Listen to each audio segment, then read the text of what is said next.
Life has a strange way of teaching us lessons.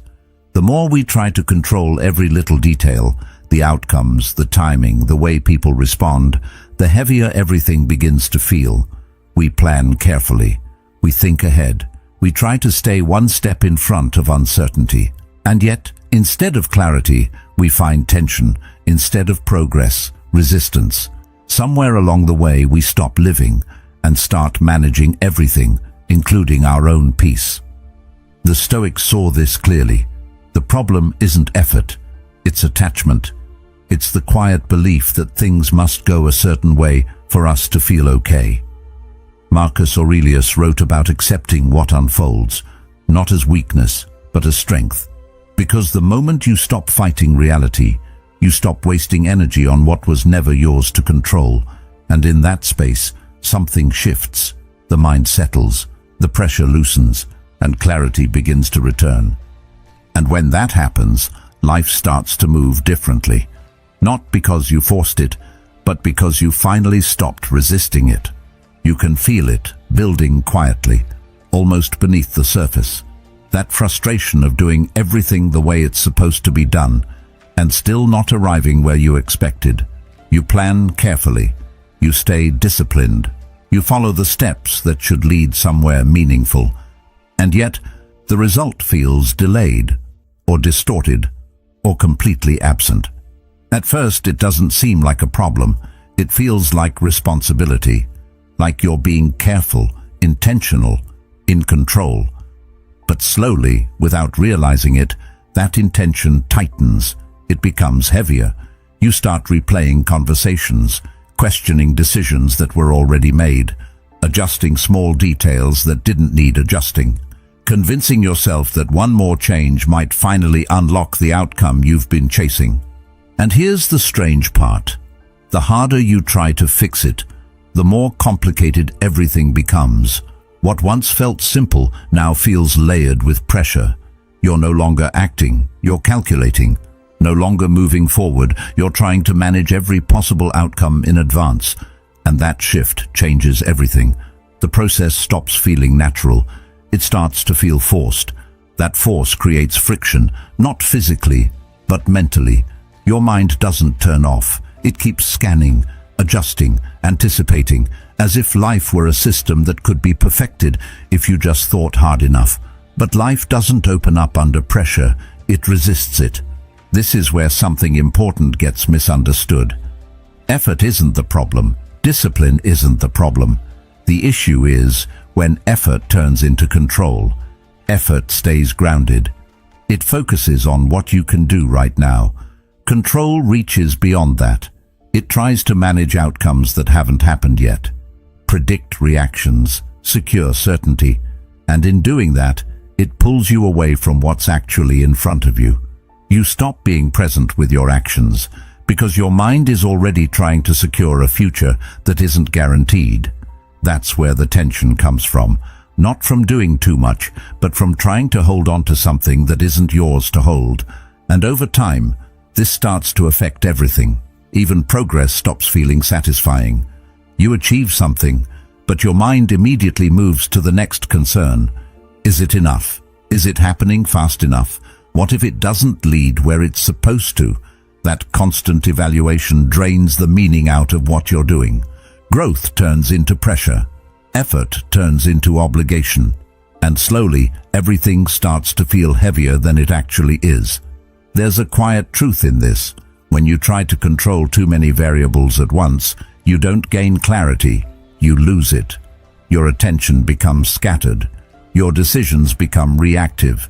You start second-guessing instincts that were once clear, not because they were wrong, but because you've layered too many expectations on top of them. It's like holding water in your hands. The tighter you squeeze, the faster it slips away, and yet the instinct remains the same. Grip harder, think more, control everything, but that instinct is exactly what creates the problem. That's why feeling stuck isn't always about a lack of movement. It's often about too much internal interference. You're moving, but not cleanly, acting, but not freely. There's always that extra layer of pressure shaping every decision, every thought, every step forward. And that pressure disconnects you from the natural rhythm of progress. Because real progress isn't just action, it's alignment. It's being fully present with what you're doing, without constantly trying to force it into a specific outcome.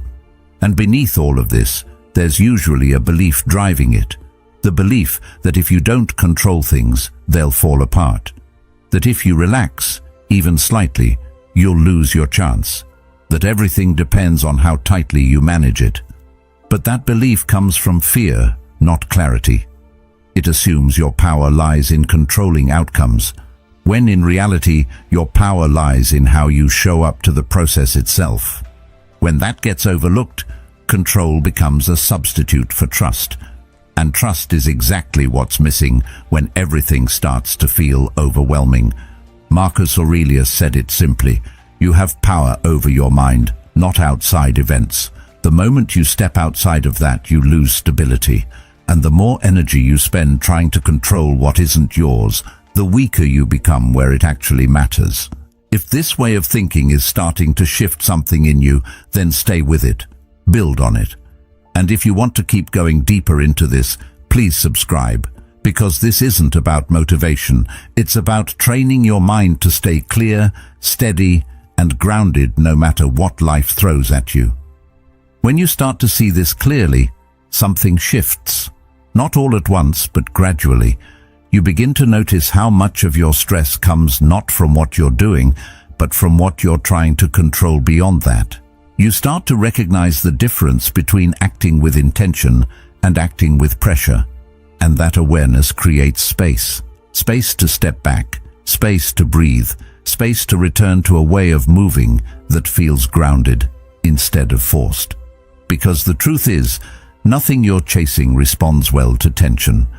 But it responds very differently when you move with clarity, focus, and just enough detachment to let things unfold without gripping them too tightly. There's a moment where things start to feel heavier than they should, and it doesn't come from doing too much, but from holding on to too much that was never yours to carry. It often goes unnoticed at first. You're thinking about outcomes, replaying timelines in your head, imagining how things should unfold and when they should happen. You tell yourself that this is just part of being responsible, that this is what it takes to succeed. But slowly, the weight builds. Not because life is asking more from you, but because you're trying to manage things that don't actually belong to your control. And that's where the shift happens, quietly but powerfully. You move from acting with clarity into thinking with tension, and everything begins to feel unstable, even if nothing around you has actually changed. It becomes clearer when you take a step back and look at what's really within your reach. Your actions are yours. The effort you put in, the way you carry yourself, the consistency you choose to maintain, those are all grounded, stable, and fully available to you at any moment. But then there are the other elements: the way someone responds, the exact timing of an opportunity, the outcome of something you've worked toward for weeks or even months. These things exist outside of you, influenced by variables you can't fully see or control, and yet it's those exact things that the mind tends to cling to the most.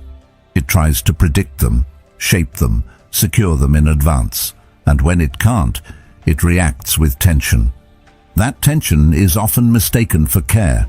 It feels like you're just invested, like you're being serious about what matters.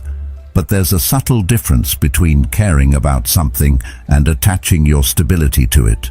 When your emotional state starts, depending on how something turns out, you've crossed into a different space. Now your peace is no longer steady. It rises and falls with outcomes, with responses, with timing. You feel good when things align and unsettled when they don't. And because those things are unpredictable, your internal state becomes unpredictable too. It's not that you're doing anything wrong. It's that you've tied something stable to something unstable, and the result is constant fluctuation. This is why the more you fixate on a specific result, the more anxious you begin to feel. Not because the goal itself is a problem, but because of how tightly you're holding on to it. There's an invisible pressure that builds when your mind starts saying, "This has to work, this has to happen now, this needs to go exactly as planned." That pressure doesn't make you more effective. It actually does the opposite. It narrows your thinking. It makes you reactive instead of clear. And over time, it drains your energy in a way that feels hard to explain, because it's happening internally, not externally. What makes this even more challenging is how natural it feels. The mind is wired to seek certainty. It wants to know what's coming, how things will turn out, whether the effort will pay off. And when it doesn't have those answers, it tries to create them. It fills in the gaps with assumptions, expectations, and imagined scenarios. But those constructions don't create stability. They create attachment. And attachment, when directed toward things outside your control, becomes a constant source of tension. It's like trying to anchor yourself to something that keeps moving. No matter how tightly you hold on, it never fully settles. This is where the Stoic perspective becomes so grounded and practical. It doesn't tell you to stop caring or to withdraw from your goals. It simply draws a clear line between what is yours and what isn't. It brings your attention back to the only place where real influence exists, the present moment, and the choices you make within it. Everything else, no matter how important it feels, exists outside that boundary. And once you start to see that clearly, something begins to shift. Not in the world around you, but in how you relate to it. Epictetus captured this idea in a way that feels almost simple at first glance, but carries a depth that reveals itself over time. Some things are up to us, and some things are not.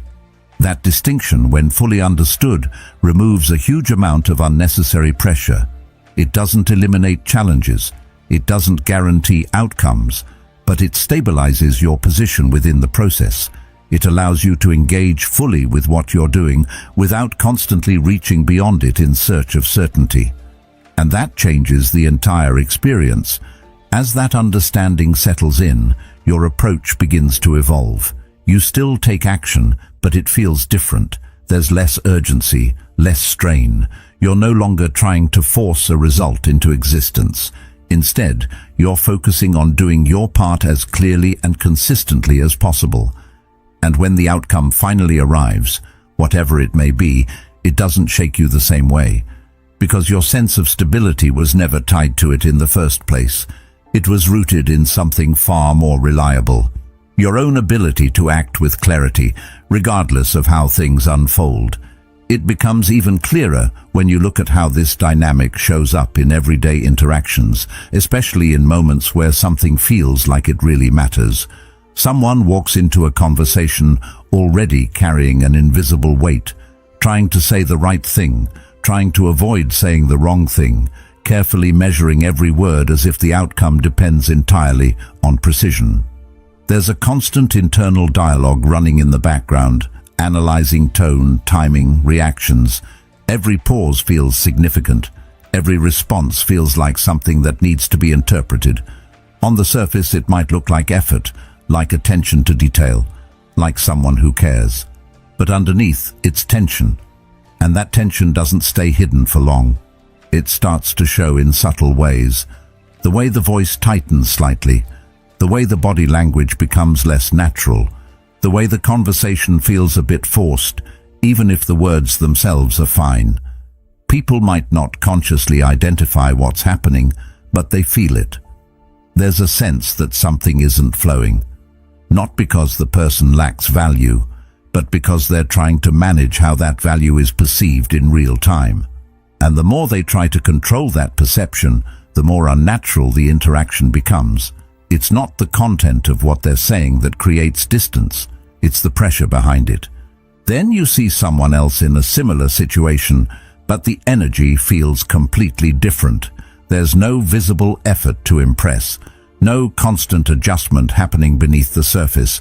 They speak in a way that feels grounded, not rehearsed. They listen without immediately planning what to say next.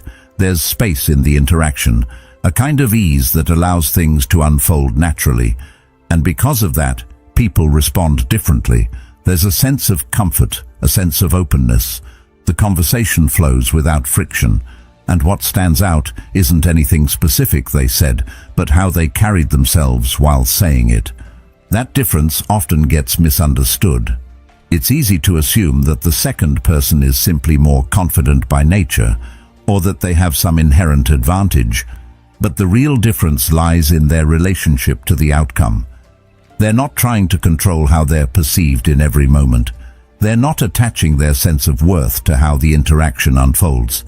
And because of that, their attention stays where it actually matters, on the present moment, on the exchange itself. They're engaged, but not gripping. And that creates a completely different experience, both for them and for the person they're interacting with. Carl Jung once pointed out that everything that irritates us about others can lead us to an understanding of ourselves. That idea extends beyond irritation and into these moments of comparison. When you notice the difference between tension and ease in others, it often reflects something internal that hasn't been fully addressed yet. The need to control perception usually comes from a deeper place, a fear of being misunderstood, rejected, or not valued. And that fear creates pressure. It pushes you to manage every detail, to anticipate every possibility, to stay one step ahead of any potential outcome. But in doing so, it pulls you away from authenticity. As this pattern repeats, it begins to shape more than just individual interactions. It influences how you show up in general. Conversations start to feel like performances instead of exchanges. Relationships begin to feel like something that needs to be maintained through effort, rather than something that can develop naturally. And over time, that creates a sense of fatigue. Not because connecting with others is inherently exhausting, but because trying to control how that connection unfolds requires constant mental energy. It becomes less about being present and more about managing impressions. There's a quiet shift that happens when you start to let go of that need. It doesn't mean you stop caring about how you show up. It means you stop trying to control how every moment is received. You begin to trust that clarity and presence are enough, without needing to be constantly adjusted, and with that trust comes a different kind of stability. You're no longer reacting to every small change in the interaction. You're not thrown off by pauses, by unexpected responses, by things not going exactly as imagined. You stay grounded even when things are uncertain. That grounded state changes the way others experience you. There's less pressure in the interaction, which makes it easier for them to relax as well. Communication becomes more natural, more open. And ironically, the very thing that was being chased before, positive response, connection, approval, starts to happen more easily. Not because it's being forced, but because the conditions for it are finally present. When there's no tension pushing against the interaction, there's nothing blocking it from unfolding naturally. What becomes clear through all of this is that value isn't something that needs to be constantly proven in real time. It's something that's already there, expressed through how you carry yourself, rather than how tightly you manage every detail. The moment you stop trying to control how you're perceived, you create space for something more genuine to come through. And that shift, subtle as it may seem, changes the entire dynamic. Because in the absence of pressure, both you and the people around you can finally engage without resistance, and that's where real connection begins. This is where detachment starts to feel confusing for a lot of people, because it's often misunderstood as indifference. It sounds like something cold, something distant, something that removes meaning from what you're doing. But that's not what it is. Detachment doesn't mean you stop caring. It means you stop tying your inner stability to how things turn out. It's a shift in where your emotional weight sits. Instead of placing it on the result, you place it on how you show up. And that small shift changes everything, even though nothing on the outside looks different at first. There's a quiet but important distinction between wanting something and depending on it. Wanting allows space. It leaves room for movement, for adaptation, for growth. Depending, on the other hand, closes that space. It creates pressure. It turns the outcome into something that feels necessary for your sense of peace. And when that happens, every delay feels like something is going wrong. Every obstacle feels like a personal setback. It's no longer just part of the process. It becomes something that threatens your stability. And that's where emotional exhaustion begins to build. You start noticing how your mood shifts based on progress. When things seem to be moving forward, there's a sense of relief, maybe even a brief moment of confidence. But the moment something slows down or changes direction, that feeling disappears. Doubt creeps in. Frustration follows. And suddenly, you're back in that cycle of trying to fix, adjust, control. It becomes a pattern that repeats itself, not because the situation demands it, but because your sense of balance is tied to something outside of you, and anything outside of you is, by nature, unstable. What makes this pattern difficult to break is how justified it feels. You tell yourself that of course this matters, of course the outcome is important, and that part is true. The goal, the relationship, the opportunity, those things can hold real value. But the issue isn't the value of the goal, it's the weight you assign to it internally. When your sense of calm depends on that outcome, you're no longer approaching it with clarity. You're approaching it with pressure. And pressure changes the way you think, the way you act, and the way you experience everything along the way. Seneca captured this in a way that feels almost direct enough to overlook if you're not paying attention. He said that we suffer more often in imagination than in reality. That suffering isn't coming from the goal itself, it's coming from everything you've attached to it. The expectations, the timelines, the imagined consequences of things not working out. All of that builds up in your mind until the situation feels heavier than it actually is. And once that happens, even simple steps start to feel difficult, because you're no longer just taking action, you're carrying the weight of everything that might go wrong. As you begin to see this more clearly, the idea of detachment starts to take on a different meaning. It's not about stepping away from what matters. It's about stepping away from the need for it to unfold in a specific way. You still move forward, you still put in the effort, but you do it without that constant internal pressure. You allow things to develop at their own pace, without interpreting every delay as failure or every obstacle as a sign that something is wrong. And in that space, your thinking becomes clearer. Your actions become more precise. You're no longer reacting to fear. You're responding with intention. This shift also changes how you experience progress. Instead of constantly measuring how close you are to the outcome, you begin to focus on the quality of what you're doing right now. There's a sense of presence that wasn't there before. You're more aware of your actions, more connected to the process. And because of that, the process itself starts to feel more meaningful. It's no longer just a means to an end. It becomes something you can actually engage with fully, without constantly looking ahead for validation. Over time, this creates a kind of quiet resilience, not the kind that comes from forcing yourself to push through, but the kind that comes from not being shaken every time something doesn't go as planned. You're still aware of what you want, but you're not dependent on it in the same way. There's a steadiness that starts to build, a sense that no matter how things unfold, you'll be able to adjust, to continue, to stay grounded. And that steadiness becomes more valuable than any specific outcome, because it stays with you regardless of what happens. As this way of moving becomes more natural, something interesting begins to happen. The same goals that once felt heavy start to feel lighter, not because they've changed, but because your relationship to them has. You're no longer gripping them tightly, trying to force them into place. You're allowing them to develop while staying rooted in your own actions. And in that balance, you begin to experience a different kind of progress. One that isn't driven by pressure, but guided by clarity. One that doesn't drain you, but supports you as you move forward.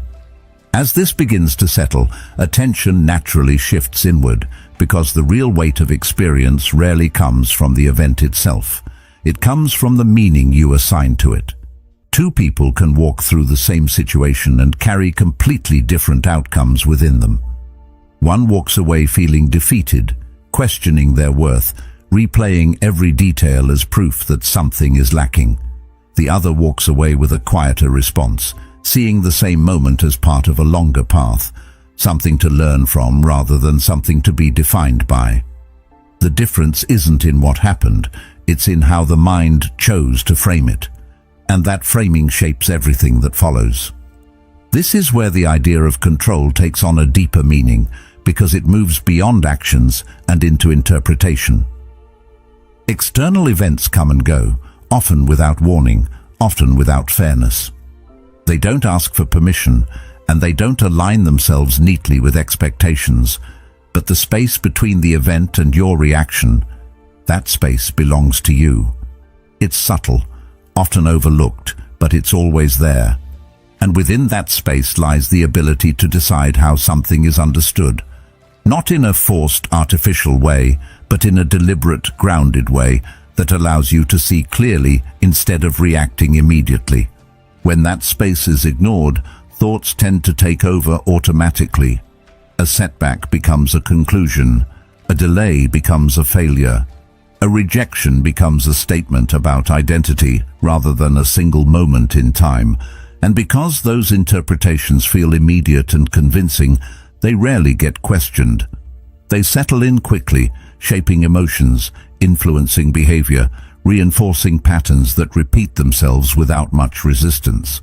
It starts to feel like reality itself is heavy, when in truth, much of that weight is being added internally. Carl Jung once wrote that until you make the unconscious conscious, it will direct your life, and you will call it fate.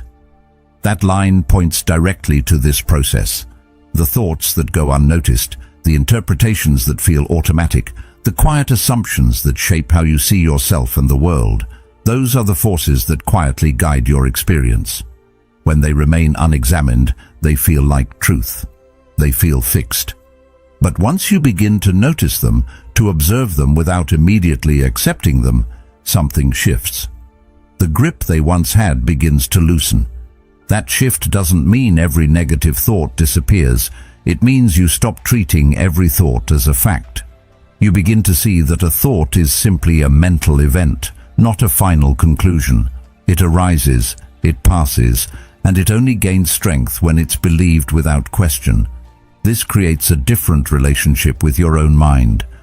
Instead of being pulled in every direction by whatever thought appears next, you begin to stand slightly apart from it, observing rather than reacting, choosing rather than absorbing.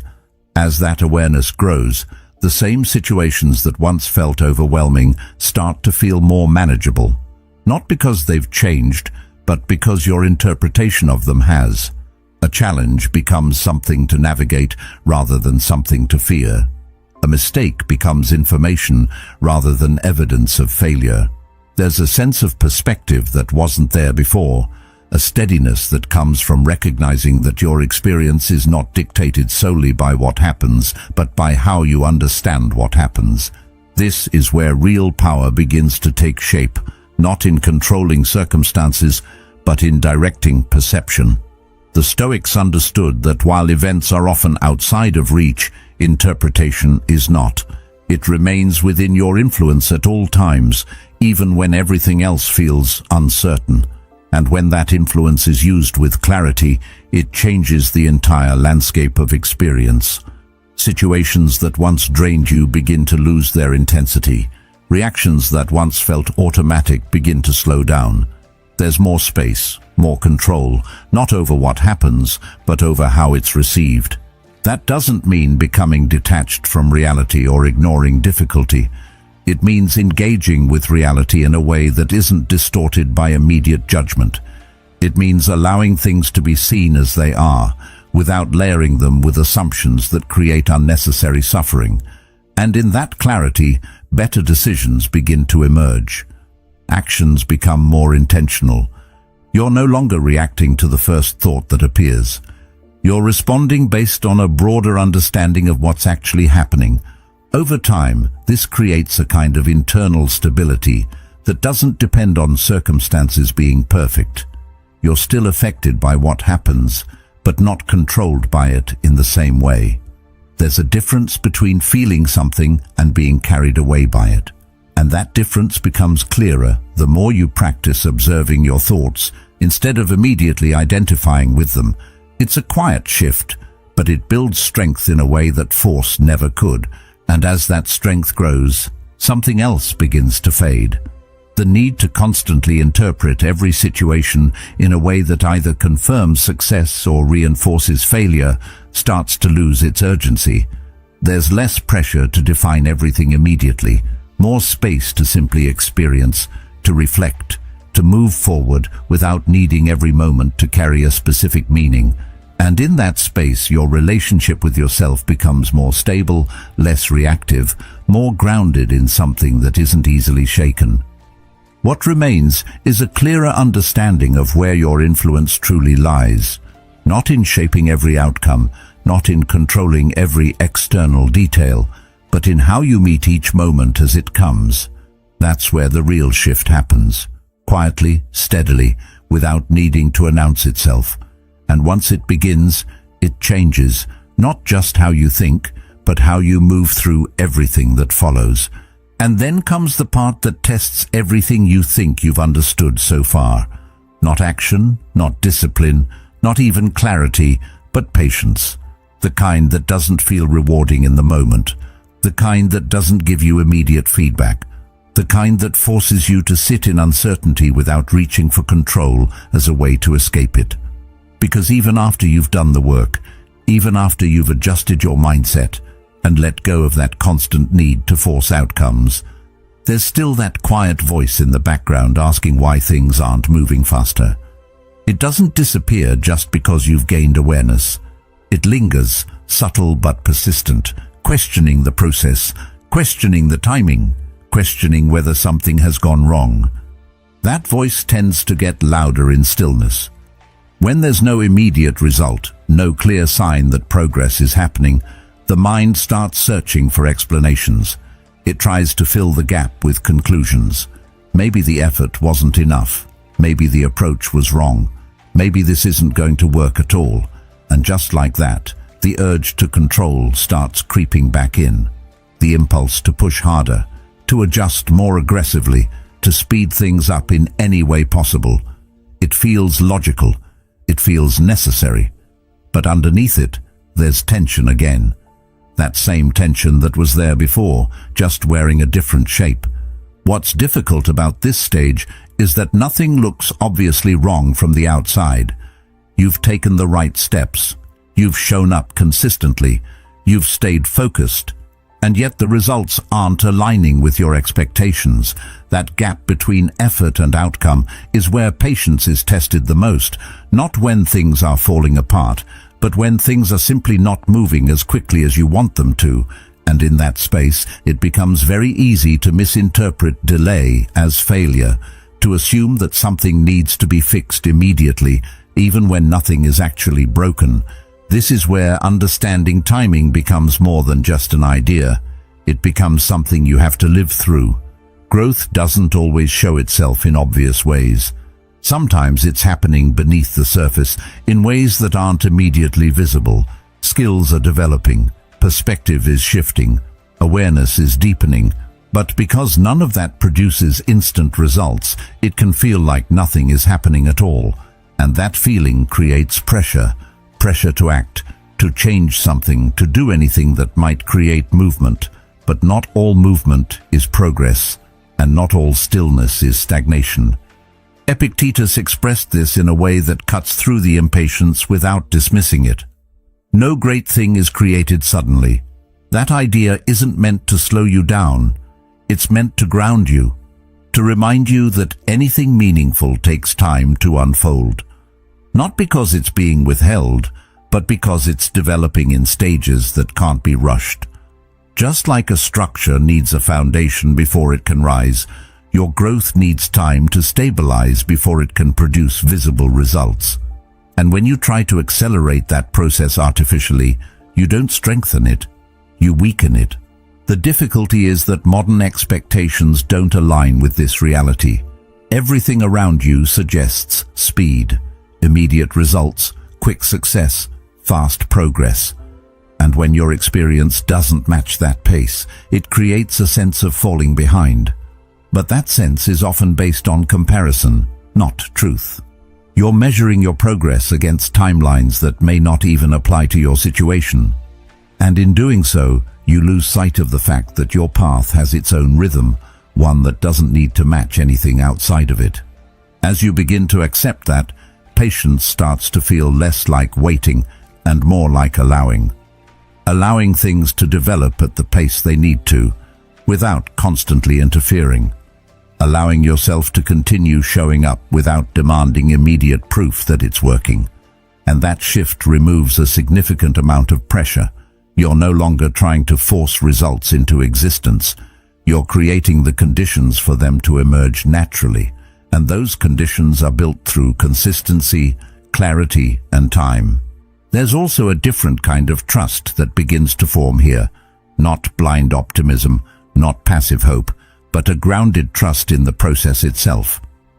You start to see that not everything needs to be controlled to move forward. That your role is to act, to stay aligned, to keep refining your approach where necessary, but not to dictate the exact moment when everything should come together. That part doesn't belong to you. And once that becomes clear, the tension around timing begins to loosen. This doesn't mean impatience disappears completely. It still shows up from time to time, but it no longer dictates your actions in the same way. You notice it, you understand where it's coming from, and you choose not to let it pull you back into that cycle of force and control. You stay steady. You continue moving forward, even when there's no immediate reward. And over time, that steadiness becomes one of your strongest advantages. Because while others might rush, react, and burn out trying to speed things up, you're building something more sustainable, something that isn't dependent on constant validation or immediate outcomes. And when the results do begin to show, they carry a different kind of weight. Not because they came quickly, but because they were built on a foundation that wasn't rushed, forced, or compromised along the way. At some point, without a dramatic moment or a clear signal, the shift begins to happen. It doesn't arrive as a sudden realization or a single decision. It builds quietly through small adjustments in how you think, how you act, and how you relate to what you're pursuing. What once felt like chasing starts to feel unnecessary. That constant urgency, that need to reach something as quickly as possible, begins to lose its hold, and in its place, something steadier starts to form. Not slower in a negative sense, but more deliberate, more grounded, more aware of what actually matters and what doesn't. Chasing always carries a certain kind of energy. It's driven by fear, even if it doesn't always look like it on the surface. Fear of missing out on an opportunity. Fear of falling behind others who seem to be moving faster. Fear of not being enough as you are. And because it's rooted in fear, it creates urgency. It pushes you to act quickly, sometimes without fully thinking things through. It makes everything feel immediate, as if every decision carries a level of importance that demands instant action. But that urgency comes at a cost. It pulls your attention in too many directions at once. It makes it harder to focus, harder to stay clear, harder to move with any real sense of stability. When you're in that state, your actions start to reflect that internal pressure. You might take on things that don't truly align with what you want, simply because they feel like opportunities you can't afford to miss. You might say yes when you should say no, just to keep momentum going. You might rush decisions that would benefit from a bit more time and reflection, and over time, that creates a kind of scattered movement. You're doing a lot, but not always in a way that moves you meaningfully forward. There's effort, but not always direction. There's motion, but not always progress. Alignment feels different from the beginning. It doesn't rush. It doesn't demand immediate results. It starts with clarity. You understand what you're doing, and more importantly, why you're doing it. That clarity acts as a filter. It helps you recognize what fits and what doesn't. It allows you to move forward without needing to grab onto everything that comes your way. And because of that, your actions become more focused. You're no longer reacting to every possibility. You're choosing based on what actually aligns with your direction. That shift from reacting to choosing changes the entire experience. There's less noise, less second-guessing. You're not constantly wondering if you're missing something or falling behind. You're engaged with what you've chosen to focus on, and that engagement creates a sense of stability. You're still moving forward, but without that underlying tension that comes from trying to keep up with everything at once. And that stability allows you to think more clearly, to act more precisely, and to adjust when necessary without feeling like everything is at risk. Seneca captured something close to this when he said that if a man knows not to which port he sails, no wind is favorable. Without clarity, every direction feels uncertain. Every opportunity feels equally urgent. And that creates confusion rather than progress. But when you're aligned, you know your direction. You don't need every opportunity to be favorable. You only need the ones that move you closer to where you're actually going. And that makes decision-making simpler, not because the choices disappear, but because your perspective becomes clearer. As this way of moving becomes more natural, you start to notice how much energy was being wasted before. Not just in actions, but in thoughts.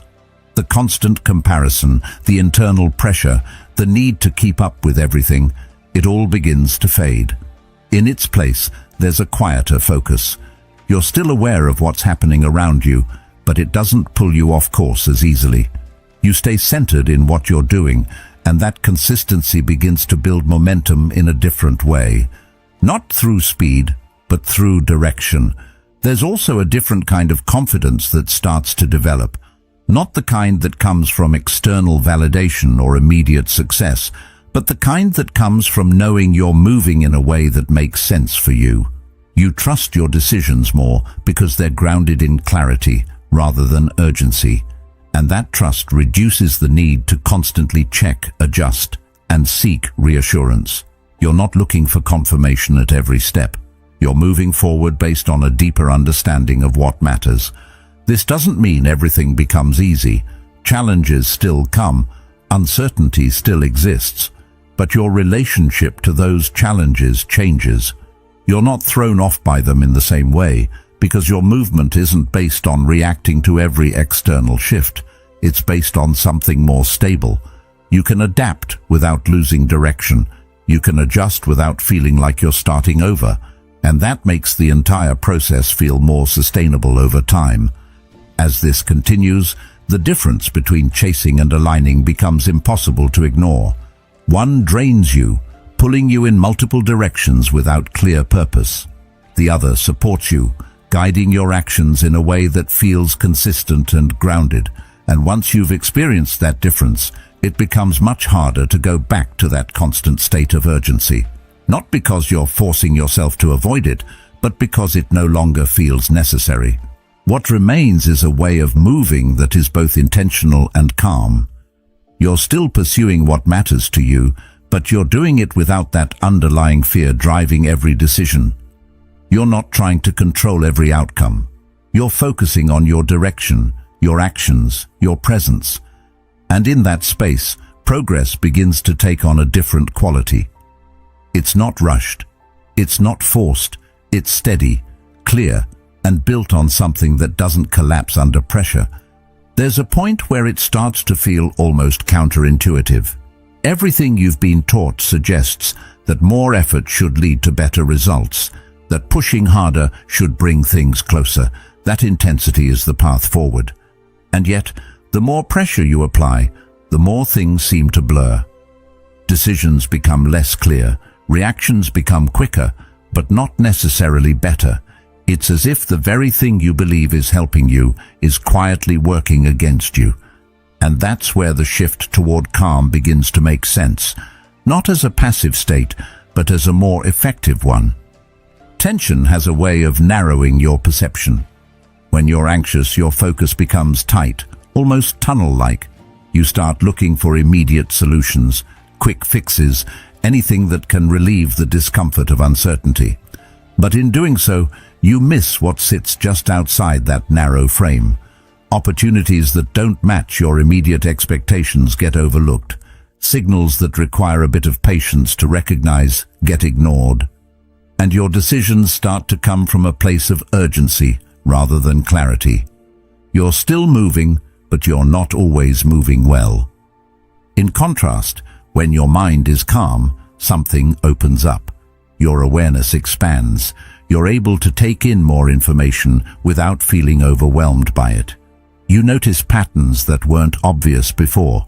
You see connections that didn't stand out under pressure. And because of that, your decisions become more precise. You're not reacting to the first thought or emotion that appears. You're allowing a moment of space, just enough to choose your response instead of being driven by impulse. That small difference, repeated over time, creates a completely different trajectory. This doesn't mean that calmness eliminates effort.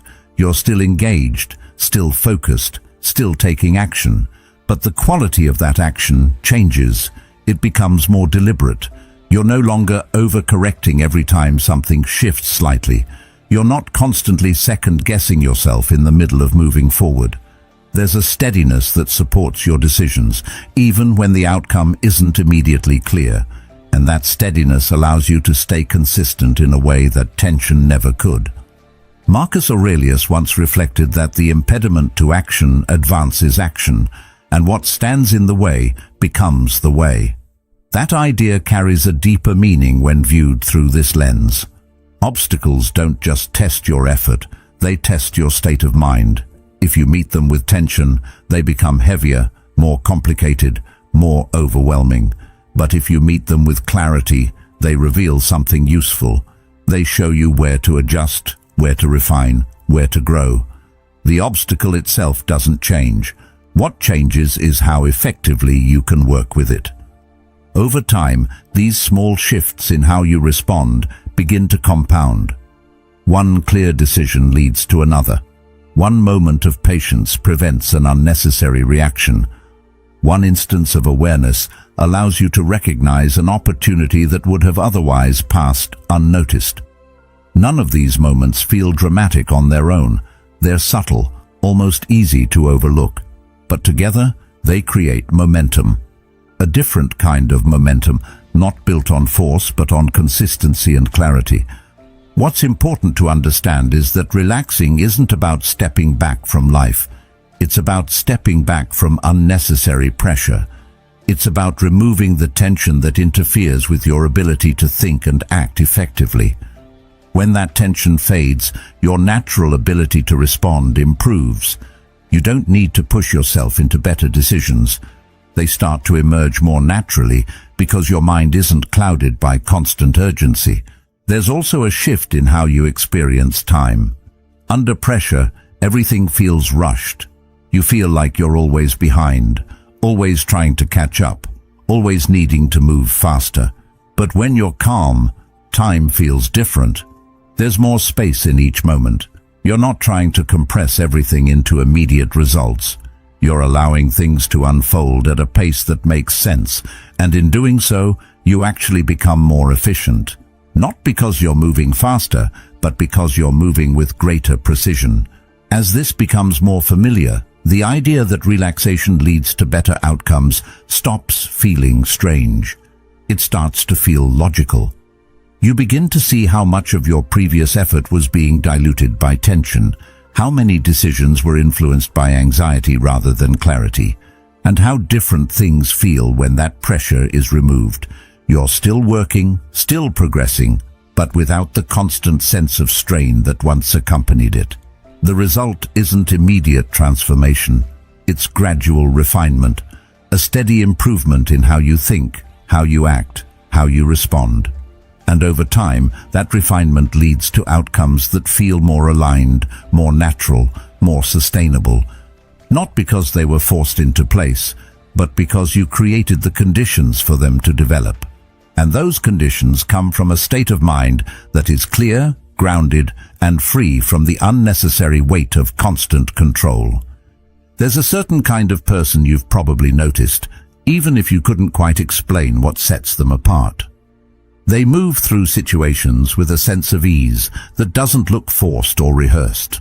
They're focused, but not tense, engaged, but not overwhelmed. It's not that their lives are free from difficulty or uncertainty, it's that they don't carry those things in a way that weighs them down. There's space in how they think, in how they respond, in how they move forward, and because of that, things seem to unfold around them in a way that feels almost natural. At first, it's easy to assume that they've simply figured something out that others haven't, that they have more confidence, more skill, more experience. But when you look closer, the difference isn't always in what they have.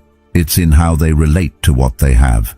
They don't approach every situation with the need to control it. They don't treat every outcome as something that must go a certain way. Instead, they trust their ability to respond, whatever the outcome may be. And that trust changes how they show up before anything even happens. There's a quiet confidence in that approach. Not loud, not performative, but steady.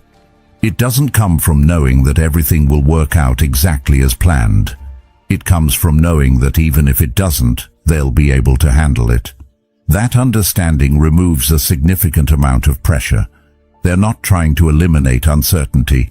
They're moving through it without letting it dictate their state of mind. And because of that, they remain open in ways that others often aren't. Openness is what allows them to notice opportunities that don't fit into rigid expectations. It allows them to adapt when things change instead of resisting those changes. It allows them to engage fully with what's in front of them instead of constantly looking ahead for reassurance. And over time, that openness creates a different kind of experience. Things don't feel as constrained. There's more room for movement, more room for growth, more room for unexpected possibilities to emerge.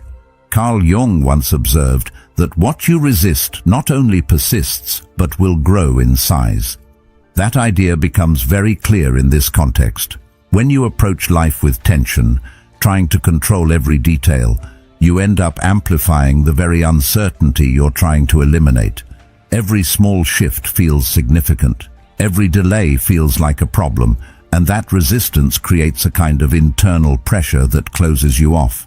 You become less flexible, less aware, less able to adjust, not because you lack ability, but because your focus is consumed by trying to hold everything in place. On the other side of that, when you approach life with trust, the experience changes. You're not ignoring challenges or pretending that everything is easy. You're simply not adding unnecessary pressure to what's already there.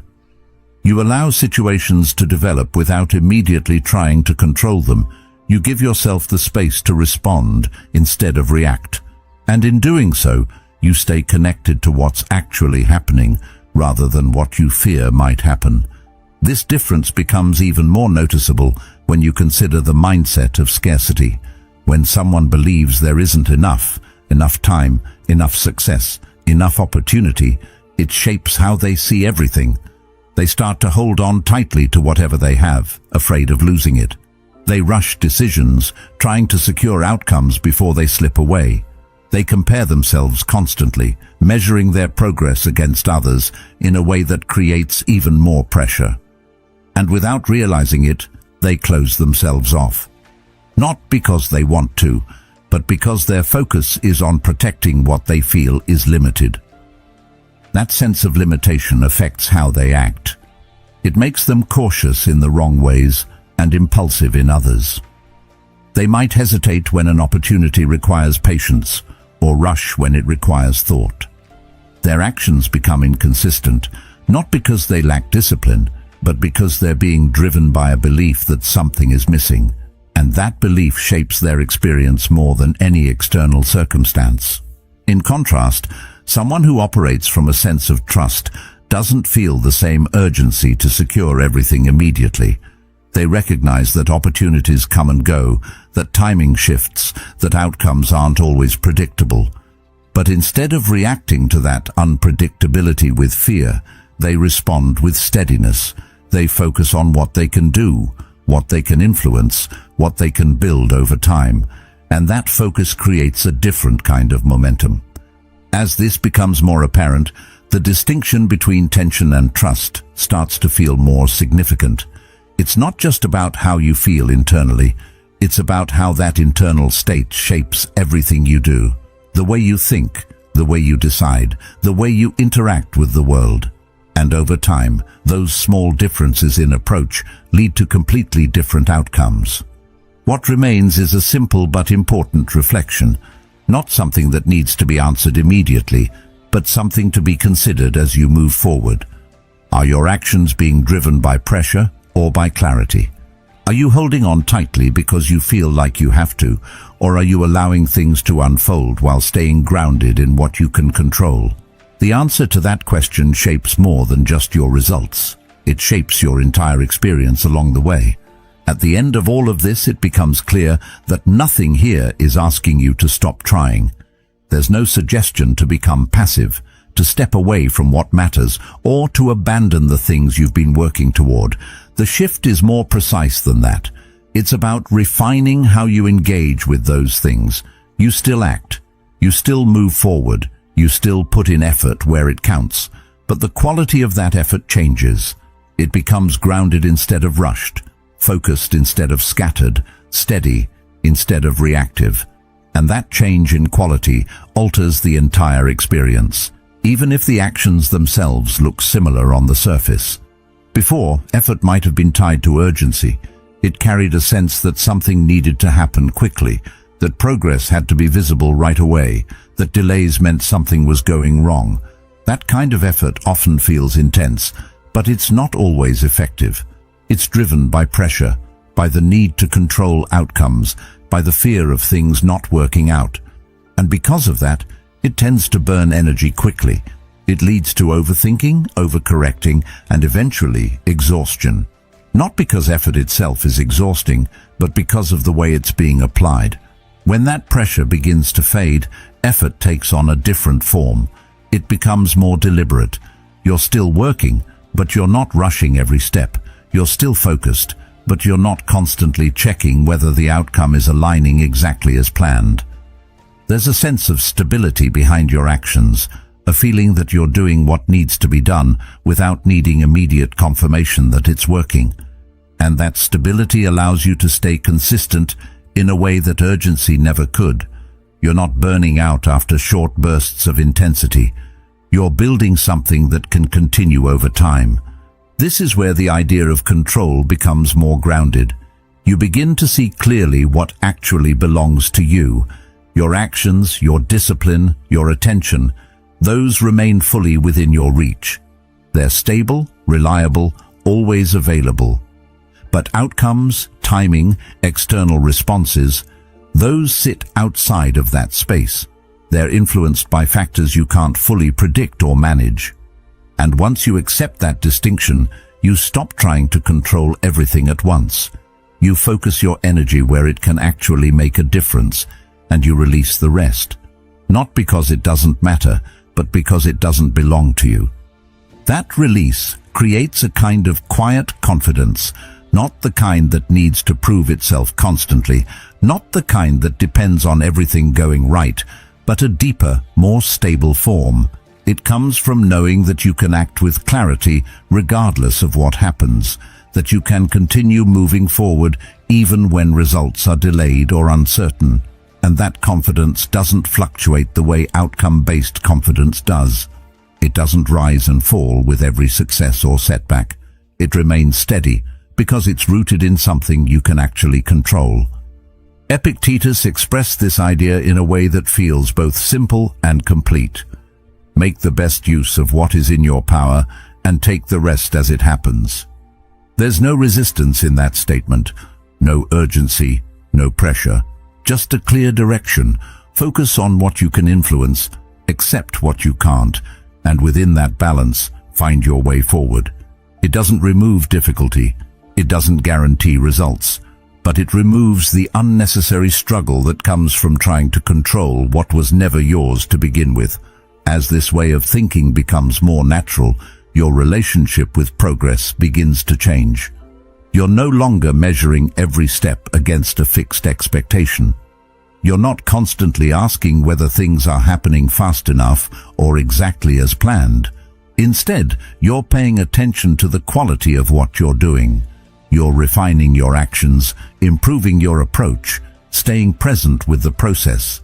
And because of that, progress becomes something you can actually engage with, rather than something you're always chasing. There's also a sense of ease that begins to emerge, not because things become effortless, but because the unnecessary weight has been removed. You're still facing challenges, still navigating uncertainty, but you're not carrying the added pressure of needing everything to unfold perfectly. You're allowing things to develop while staying grounded in your own actions. And that balance makes the entire experience feel more sustainable, more aligned, more natural. Over time, the difference between forcing and aligning becomes undeniable. Forcing creates resistance. It tightens everything, drains energy, and leads to outcomes that feel unstable even when they arrive. Aligning, on the other hand, creates flow. It allows things to develop without unnecessary interference. It supports consistent action without constant pressure. And while it may not always feel as immediate, it builds something far more reliable in the long run.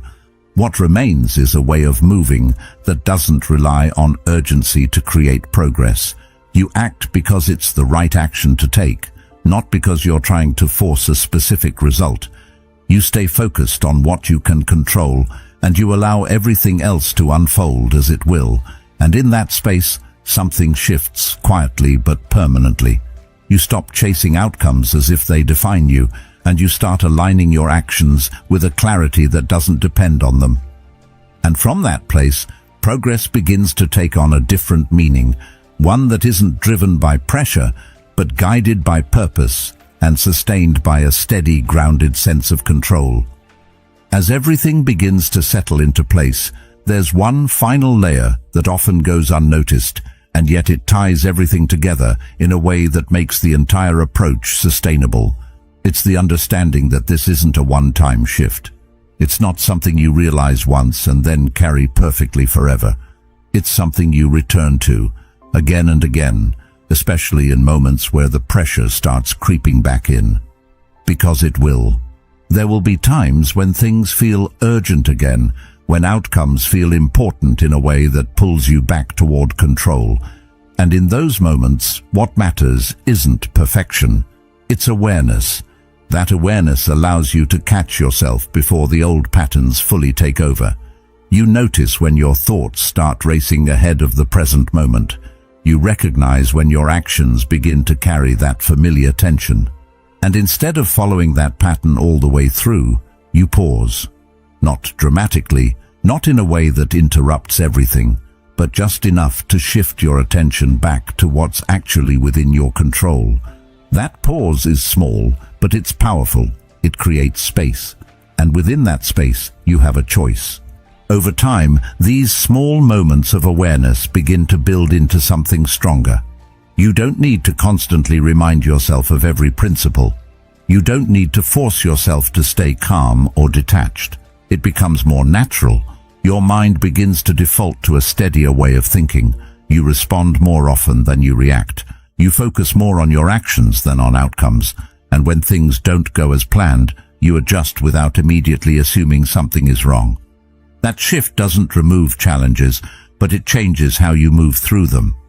There's also a deeper sense of trust that starts to develop, not just in the process, but in yourself. You begin to trust that you can handle uncertainty without needing to control it, that you can move forward without having every answer in advance.